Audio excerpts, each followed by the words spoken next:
All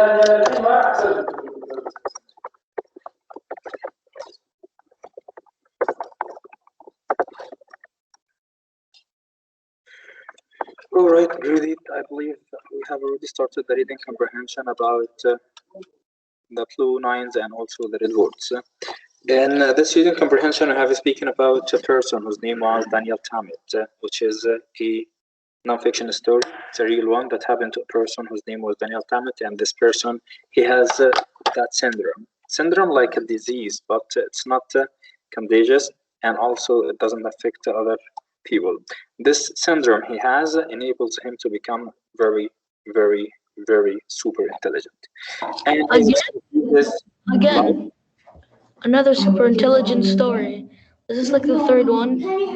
But this one is a real one. It's a non-fiction. On the other hand, from Flower for Algernon, it was fictional one. Okay, it wasn't true. Realistic fiction. But this one, it's a non-fiction story because Daniel Tammet still lives nowadays. He's a British guy. He has that kind of syndrome which enables him to become super intelligent and make those calculations like super fast. Okay, so if you ask him about the fifth power to number 75, for example, he will take just seconds to tell you the answer. So we have started speaking about him, and we said that how he sees things. So for him, while doing calculations, he sees numbers as shapes. For example, number 53 in front of you, he sees like that shape. Multiplied by number 131, he sees this number like this shape. Consequently, multiplying both these shapes together will result in that shape, and that shape is the answer to the sum, which is 6,943. And excuse the noise around me. No problem. Okay, so I believe we have already reached paragraph number 19. Right?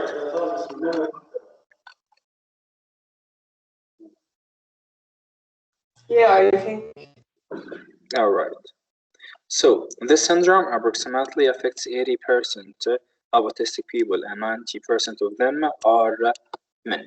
So this syndrome disease affects your brain, makes it work very fast, not like what normal people work. Consequently, you become super, super intelligent and super fast while doing some things like calculations or playing the piano or memorizing names or speaking more than a language. Yet, on the other hand, you are still sick because your emotional affairs, your emotional facts, your connection to people are not so well. So in paragraph number 19, Hayat, shall you start, please?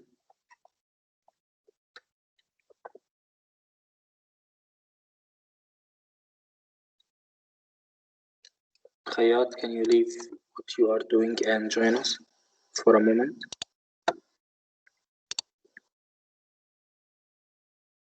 So your brother is yelling or what? Okay, Hussein?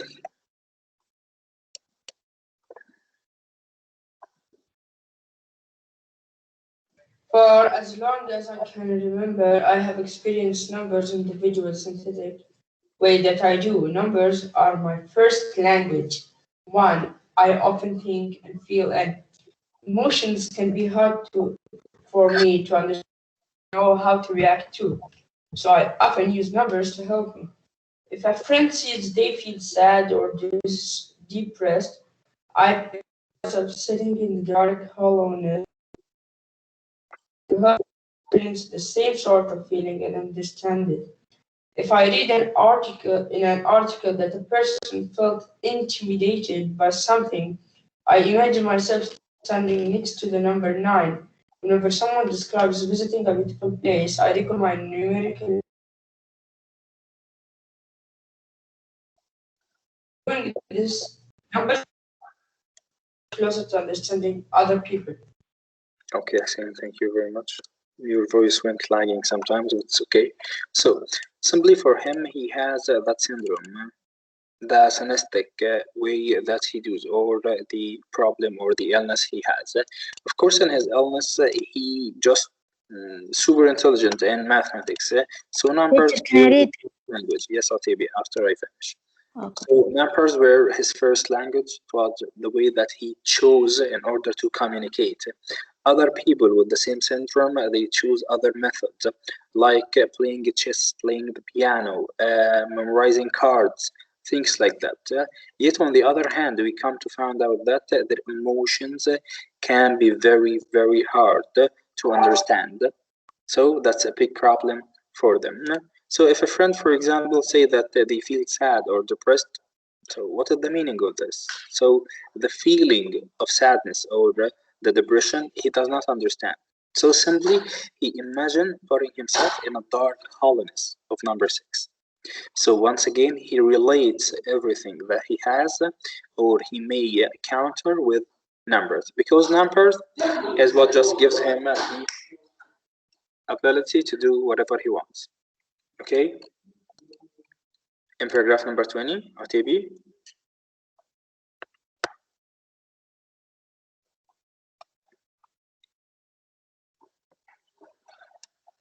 RTB, you may start. Okay. From paragraph number 20. Yep. Okay, so sometimes people I met for the first time remind me of a particular number and his helps me to be comfortable around them. They might be very tall and remind me of the number 9 of or round and remind me of the number 3. I feel unhappy or anxious. Anxious. Anxious. Anxious, like enthusiastic. Very, very Okay. enthusiastic, interested, or eager. Okay. Or in a situation I have no previous experience when I am much more likely to feel stressed and uncomfortable. I count to myself. When I count the number from pictures and the patterns in my mind that are consistent and rising, Reassuring. reassuring to me, then I can relax and interact with whatever situation I am in. So just imagine, in the previous reading comprehension, for example, we have countered Charlie Jordan while he became very irritated or very angry or in a very, very bad situation, becoming shy or anything of these feelings. He will just go directly to the rabbit foot and the penny.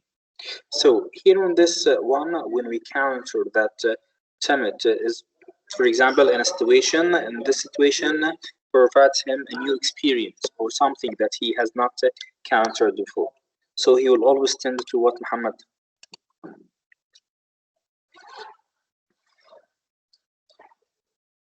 So once he counters a situation where he cannot act or he doesn't know what he must do, he just counters the calculation and the numbers. So sometimes people I meet for the first time remind me of a particular number. So once again, he relates everything to numbers, and this helps him, of course, to comfortable around them. So imagine that, for example, you are meeting someone for the first time and you have that same syndrome. Consequently, you will not feel comfortable because at that situation, you don't know his actions or even his reactions to your syndrome. Consequently, you will feel like shy, irritated, angry. So if he was to put in that situation, he will just tend to think of numbers. Like, for example, they might be very tall and remind me in number 9 or round and remind me of number 3. If I feel happy or anxious, very enthusiastic, consequently, I have no previous experience when I'm much more likely to feel stressed or even uncomfortable. So all of these situations, all of these feelings, he only tries to connect them to the numbers. And by connecting them to the numbers, it will give him the opportunity to express himself more clearly and even understand other people. So far, so good?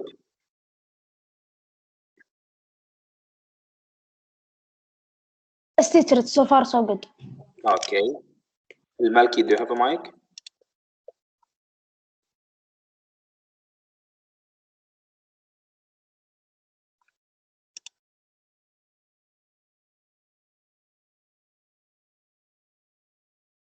Khalid Al-Malki, do you have a mic? Mr. Minecraft, can you join us? Samir? Nawaf, do you have a mic? Nawaf, Turki, Muhammad Rami. So out of the 11 students, only 2 have mic, Hussein and Muhammad Al-Batibi.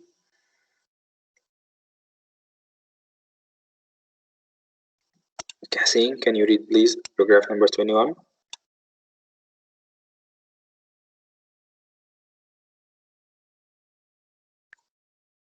Okay, can I continue, teacher?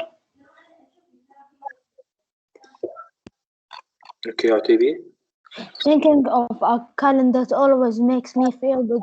All those numbers and pattern in one place, different days of the weeks, elect different colors and emotions in my heart and my head. I mean, Tuesdays are a warm color, while Thursdays are fuzzy. Calendarical calculation, the ability to tell what day the week a particular date will or will fall on is common to many savants. I think this is probably due to the fact that the numbers in calendars are predictable and from patterns between the different days and months. For example, the 13th day in a month always 2 days before whatever day the first falls on, expecting last years, while several of the months mimic the behavior of others, like January, October, and September, and December, and February, and March. The first day of February is the same as the first day of March. So, if the first of February is a fuzzy texture in my mind, Thursday for given year, the 13th of March will be warm color Tuesday. So simply, he now speaks about another thing or another idea, which is how he uses his savant syndrome in order to imagine the days of the month and also how to mimic those days to the year or to the calendar. For example, thinking of calendars always makes me feel good. Why? Why does he feel good? He always, we need to put this in our mind, he always feels good once he thinks of numbers. So what about calendars? Calendars are days, yet each day has a specific number. So all the numbers are parent in one place, he can now collect them and gather them in the calendar. For example, different days of the week elicit different colors. So for example, if now is Tuesday, Tuesday is a warm color, while Thursday are very the calendarical calculations. Calendarical calculations mean the ability to tell what day of the week a particular date fell or even will fall on. Like what happened in that day or what will happen in that specific day. And most of the people who suffer the savant syndrome are suffering from this calendar calculation. So he thinks that it's probably to be the fact that the numbers in the calendars are predictable. So you can predict which day the next month will start with. Like for example, this month will start on Monday. Okay, March for this year will start on Monday. So next month perhaps will start on Tuesday. Of course, for us, if we need to check, we can just go to calendar and just go like this. So Monday, the first day, and in April will start on Thursday, and my birthday is gonna be April 10th, Saturday. That's great. I can celebrate that. All right. So simply, guys, another method that feels him or makes him feel pretty cautious, pretty happy, very, very amused and excited and very enthusiastic is the calendarical calculations.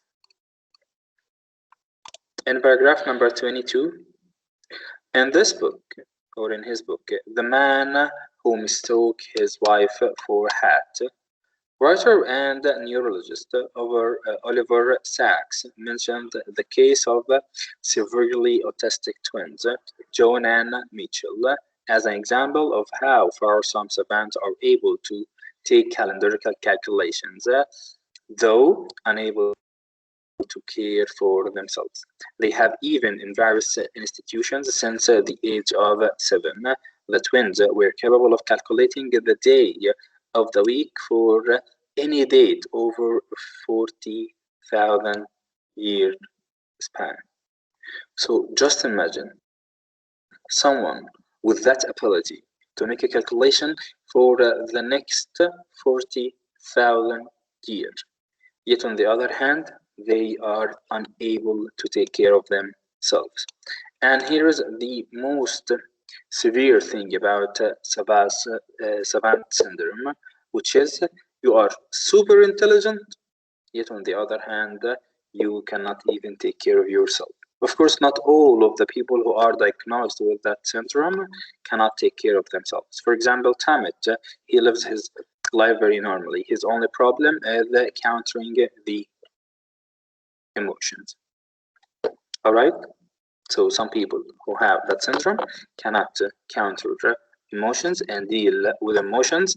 For Samit himself, he tries to tend these emotions to the numbers and consequently imagine the emotions as numbers.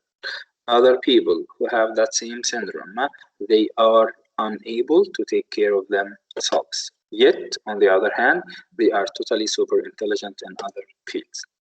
Like the twins we have spoken about, Mitchell and John, can predict a calendarical calculation for about 40,000 years span. So far, so good.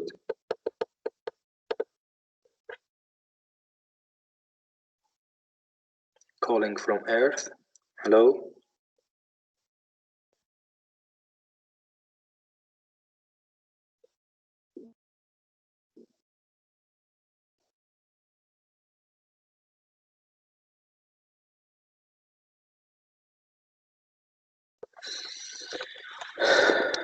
Hello, can you hear me?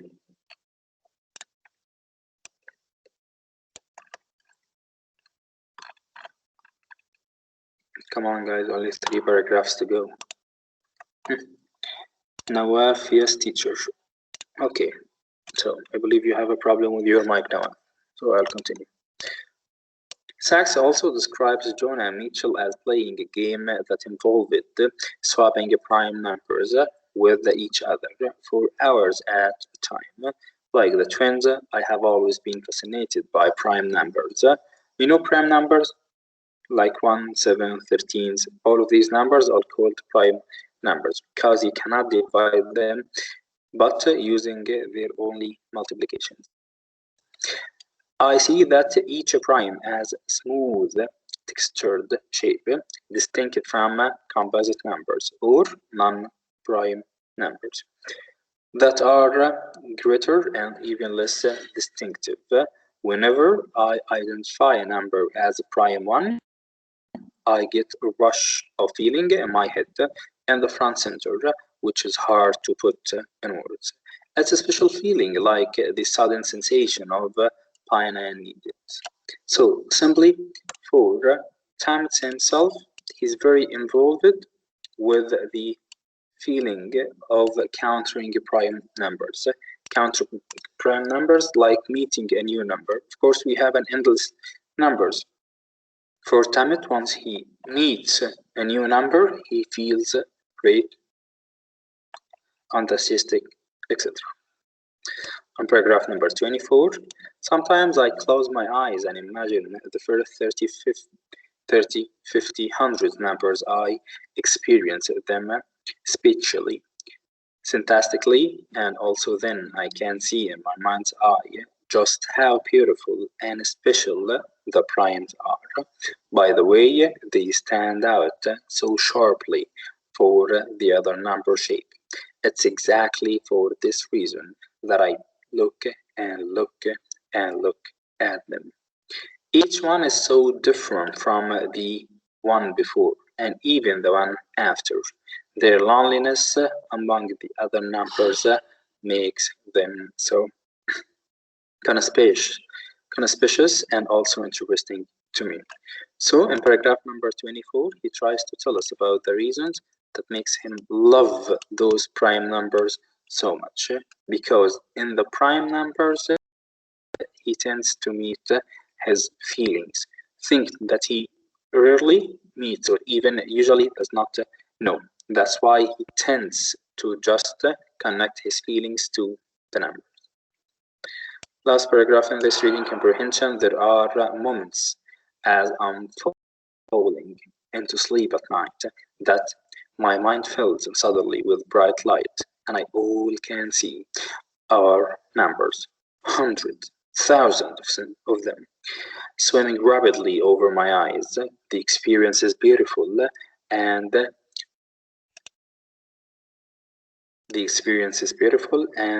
soothing to me. Some nights when I'm having difficulty falling asleep, I imagine myself walking around my numerical landscapes.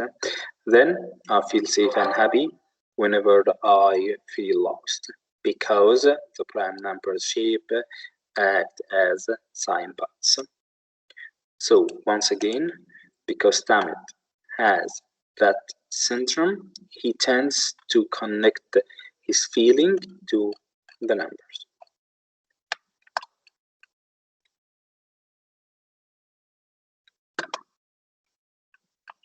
Alright, for these questions, they are gonna be homework. Of course, they are from the reading comprehension.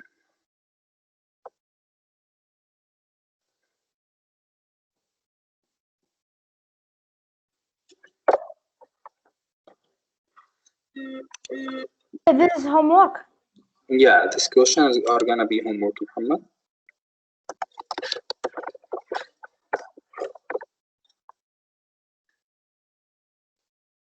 You finish it and you send it to Claire.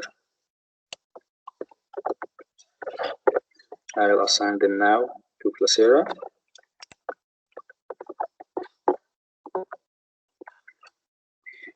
For 7.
So once again, we're speaking about Daniel Tamit, and it's a non-fictional story. Non-fictional story, because this person is still living nowadays, and that's how he looks nowadays. More than 20 million.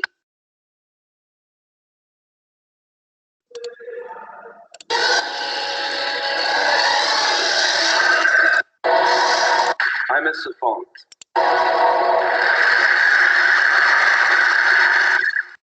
a savant, or more precisely, a high-functioning autistic savant.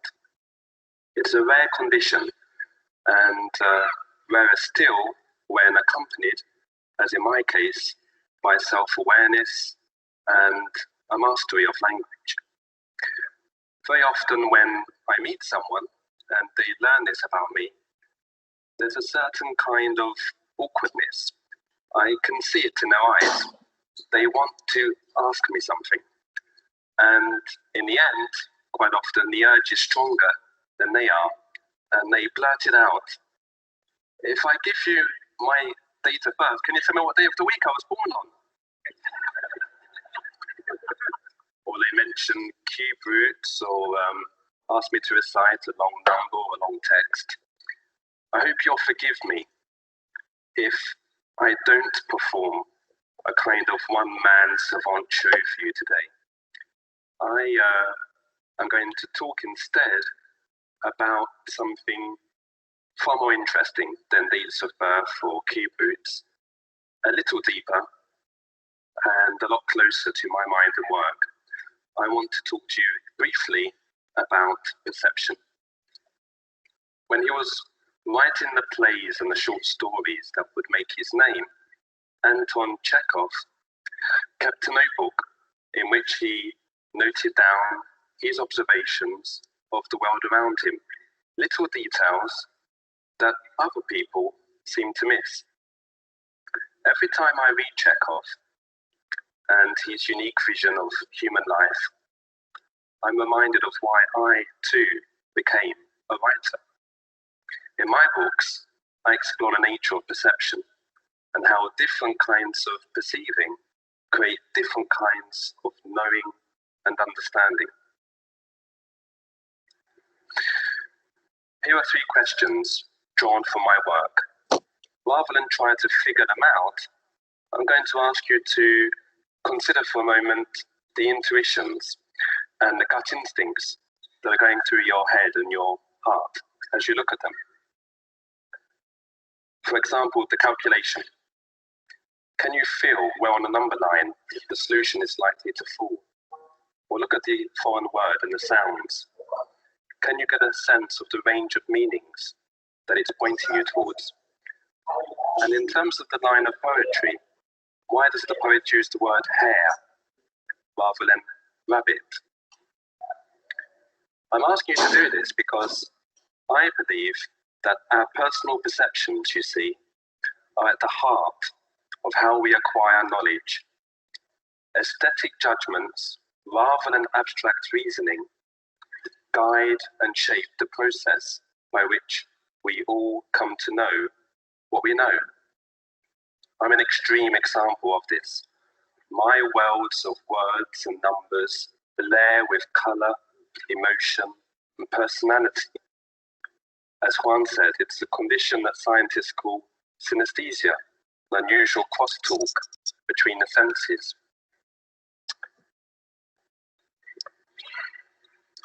Here are the numbers 1 to 12. So that's how he sees numbers. So he doesn't look at numbers as just number 1, number 2, number 3. No, while seeing a number, he sees that shape by the number. And by multiplying those shapes together, okay, he got a new shape. And another shape means another number. That's why he just do the calculation very, very, very fast. As I see them, every number with its own shape and character. 1 is a flash of white light. 6 is a tiny and very sad black hole. The sketches are in black and white here, but in my mind, they have colors. 3 is green, 4 is blue, 5 is yellow. I paint as well, and here is one of my paintings. It's a multiplication of 2 prime numbers. 3-dimensional shapes, and the space they create in the middle creates a new shape, the answer to the sum. Of course, the same sum here is in our book, but it's in black and white. That's it. Okay, but while he imagined this shape in his mind, he imagined it in color. What about bigger numbers? Well, you can't get much bigger than pi, the mathematical constant. It's an infinite number, literally goes on forever. In this painting that I made of the first 20 decimals of pi, I take the colors and the emotions and the textures and I pull them all together into a kind of rolling numerical landscape. But it's not only numbers that I see in colors. Words too, for me, have colors and emotions and textures. And this is an opening phrase from the novel Lolita. And Nabokov was himself synesthetic. And you can see here how my perception of the sound L helps the alliteration to jump right out. Another example, a little bit more mathematical, and I wonder if some of you will notice the construction of the sentence from The Great Gatsby. Yeah, that's my middle list. There is a procession of syllables. To the lost sweet time. All right, as you can see, guys, that's how he sees the number, and that's his savant syndrome for synesthesia. Any questions so far?